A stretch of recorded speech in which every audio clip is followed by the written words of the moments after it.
ना, वहाँ पे ऐसी एजुकेशन मिलती है ना कि वहाँ पे प्राइवेट स्कूल की जरूरत नहीं पड़ती है 10,000 फीस भरने की।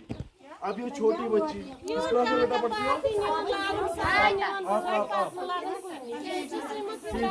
ये केजी वाली बच्ची पानी लाएगी कि ये पढ़ाई पे जा रही है। और इसका जो ये अभी जो इसको अभी अटेंशन कर रहा है वो कहाँ की तरह जाए?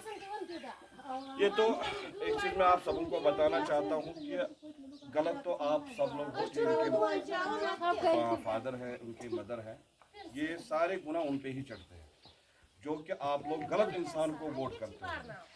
आप सब लोग ये दिमाग में मद्देनजर रखो कि ये देखो, ये बच्चों के मैं देख रहा हूँ चप्पल लगा के, इनके पास शूज नहीं है, प्रॉपर यूनिफॉर्म नहीं है। देखो किस तरह से इनके बाल हैं। चलो ये भी हम सब कुछ मैनेज करते हैं, मगर सबसे बड़ी गलती जो एनसी गवर्नमेंट ने इस कश्मीर को पूरी तरह से बर्बाद करके रखा है, ये आप सब लोग मद्देनजर रखो दिमाग में। ऐसे गरीब लोग जाएंगे कहाँ, किसके पास जाएंगे? जिनका एक ही फरियाद है वो तो ऊपर वाला बैठा है। जो यहाँ का एमएलए है वो भी चोर है, जो एनसी है वो भी चोर है। अब बोलेगा कोई भाजपा करेगा, कांग्रेस करेगा, कोई कुछ नहीं करेगा। करना सिर्फ आप सबों को है, खुद से है। ठान लो आज, बोलो जो अगर यहाँ का कोई एमएलए बनेगा वो आप लोग में से कोई बनेगा, वो आप लोग खुद चुन के किसी बंदे को आगे करोगे जो कल को आके एमएलए बने, सरपंच बने। मैं कह रहा हूँ अभी ये बच्चे जो है ना, जैसे इनकी यूनिफॉर्म है ना, इस हिसाब से पढ़ेंगे नहीं। सबसे पहले एक स्कूल की एक यूनिफॉर्म होती है, वो उसका एक उससे समझता है बच्चा स्टूडेंट है, और उसको लाइफ में पता लगता है कि स्कूल क्या है, डेकोरम एंड डिसेंसी क्या है। स्कूल हम बच्चे को क्यों भेज सकते, घर पे भी तो पढ़ा सकते हैं। देखिए आप जब स्कूल में इनको बेचारों को चप्पल लगा के हैं, ऊपर से कुछ लगा के हैं, किसी को कुछ लगा के हैं, ऐसे आगे फ्यूचर में ये कहाँ बाहर के बच्चों को कॉम्पीट करके नीट क्रैक करेंगे, केस क्रैक करेंगे? नहीं कर सकते हैं क्रैक। ये इनका फ्यूचर है, ये बस टाइम पास कर रहे हैं। अब गलती इनकी नहीं है, ये तो अभी छोटे हैं, इनको तो भी वो मैं कह रहा हूँ चुनाव को भी छोड़ो, लेकिन गलती आप लोगों की है। हमेशा मैं यही एक बात कहता हूँ, आपका जो गाँव पड़ता है ना, जो कॉन्स्टिट्यूंसी पड़ती है, आप अपने में से किसी को उठाओ, गरीब बंदे को उठाओ, जो जमीन से जुड़ा हुआ बंदा होगा, जिसको जो सोफे पे नहीं, जो नीचे बैठता होगा, और जो कल इन बच्चों के पास आके इन बच्चों की एज अ गार्डियन वो इनकी केयर करे, उनको लगे कि ये मेरे बच्चे हैं। एमएलए और सरपंच वो होता है, एमएलए वो नहीं होता है वोट मांगने के टाइम भीख मांगे और 500 रुपए और बिरयानी जेब में दे, और फिर चुनाव जीतने के बाद एसी रूम में बैठे। उनके सवालों को कशीर पड़ अख चीज, तुम ये गामस मज बसान, अख चीज तुम खुदा सुन फकर कि ये डीसी सोब तुम सह नहायती नीट डीसी फखरुद्दीन। एक बार अगर आप सब लोग या तुम गो ना तमिस नश, वो किसी चीज़ में आप लोगों को इनकार नहीं करेगा। कम से कम अगर यहाँ 50 चूल्हे रहते हैं, 20 बंदे उसके पास जाओ, इन बच्चों का वीडियो उनके पास ले जाओ, और इस गवर्नमेंट स्कूल की में पूरा वे वीडियो बना के उसके पास रखो। सर देखो हमारे बच्चों को यहाँ वॉशरूम भी नहीं है, बाहर जाने के लिए सड़क नहीं है।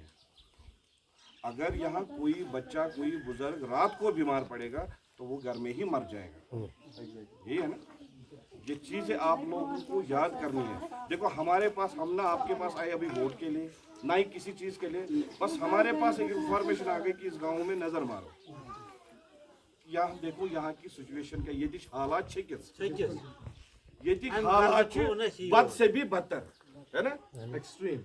हमारी पार्टी है नेशनल लोकतांत्रिक पार्टी, हमारे प्रेसिडेंट है डॉक्टर सुहेल चौधरी जी, हमारे यूथ प्रेसिडेंट है सादत साहब, मैं मेरा नाम इम्तियाज है। मैं आप लोगों की ही तरह तुझी पे आम इंसान, तुत नफरत तो बह खबर क्या, मगर ये सारी गसो, खास तौर पर हमारा ये लाइव सेगमेंट इस टाइम चल रहा है, तो जितना भी हो सके इसको ज़्यादा से ज़्यादा सब लोग शेयर करेंगे कि कंसर्न हमारे डीसी साहब पे तक ये पहुँचे ये न्यूज़ कि इस गाँव में कैसी सिचुएशन है, कैसी हालात है, हमारी माँ बहनें किस तरह से यहाँ मैनेज कर रही है, इनके क्या हालात है। हमारे यहाँ बुजुर्ग हैं, जिनमें बुजुर्ग जिन क्या सिचुएशन जिन बचन खास तौर पर सोन फ्यूचर यम बच्चे यहद सत शूर अ पन जिंदगानी कड़म, मगर ये यम शुबदार तेल शुबदार ना, ये यम असल तेल और ख़ास तौर पर अगर इन बच्चों को कुछ हो जाएगा तो ये दर्द हमें ही है ना।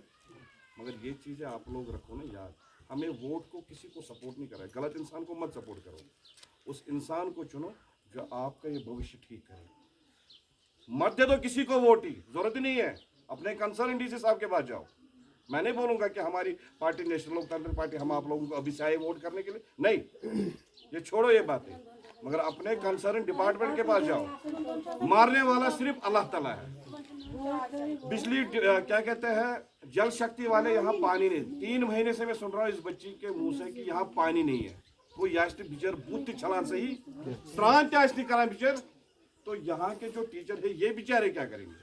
ये भी तो मुसीबत में फंसे, ये सब गवर्नमेंट जॉब में लगे हैं। ये बेचारा खुद भी नहीं ये डिमांड कर सकता, लाइव प्रेस करेगा तो ये बताएगा कि हमारे बच्चों को ये दिक्कत है। एमएस बेचारा इस कारण प्रॉब्लम खड़ा, क्योंकि यहाँ तो अपने ही दुश्मन है ना बहुत सारे। लिहाजा आप लोगों से यही चीज बताना चाहता हूँ, ख्याल रखो पूरी तरह से। मैं जितना भी हो सके कोशिश करूंगा कि ये न्यूज़ डीसी साहब तक पहुंचे। वो खुद यहाँ विजिट करने आए। यहाँ ना पानी है, ना बिजली है, ना इस गवर्नमेंट स्कूल में यहाँ वॉशरूम है, ना ही कुछ है। ठीक है, जाते जाते मैं एक ही बात बोलता हूँ, वंशु तो हवा अगर तुम वैकस ब्रोट यू ना थजो या एनसी होते या तुझो ये जमीन तो छुता कनो ये तो भी छु एट लास्ट मैं एक ही बात कर रहा हूँ, यम शुर छ ये छु फ्यूचर, इन पे कॉन्सेंट्रेट कीजिए। और मैं मुझे टीचर से भी गुजारिश है खास तौर पे, हमें पता है आप लोगों की गलती नहीं है, आप तो उस्ताद हो, आपको तो फ़र्ज़ बनता है बेहतरीन तालीम देना इनको, लेकिन जितना हो सके ये हमारे ही बच्चे हैं जो कल को आगे इंशाल्लाह कहीं कॉम्पीट कर सकते हैं। जितना आपसे हो पाए इनको बेस्ट स्टडीज दी जाए। बाकी हम डीसी साहब से भी इन फ्रंट ऑफ लाइव हम डीसी साहब से हाथ जोड़ के गुजारिश करते हैं, हमारे साइड से ये गुजारिश है कि प्लीज़ जो ये इनका मसला है, एक पानी का मसला है और इनका जो सड़क का मसला है, please as soon as possible इस मसले को आप रिजॉल्व कीजिए। बिकॉज ऐसे छोटे छोटे बच्चे, ऐसा हमारा कल को फ्यूचर ये हमारा वेस्ट हो रहा है, ये इन पे वो इफेक्ट पड़ रहा है। तो हमने चाहते हैं कि ये कल को उस जगह पे जाए कि जहाँ पे इनको नहीं जाना चाहिए, क्योंकि मेन चीज़ बेस होती है 1st 2nd 3rd 4th 5th।